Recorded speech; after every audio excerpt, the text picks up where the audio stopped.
right, so I'm going to show you how to teach successive blending to your child when you start reading CVC words. So you're going to start over here with the first letter, and you would ask, what sound does S make? That's right, S.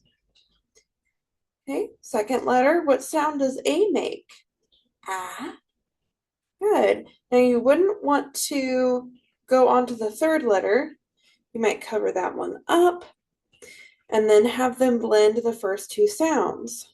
S, a, sa. Now you can add the third sound. T. So s, a, sa. Add the third. T, sat. And what you can do is you can do this, you can model this for your child first, just like this. S, a, sa, t, sat.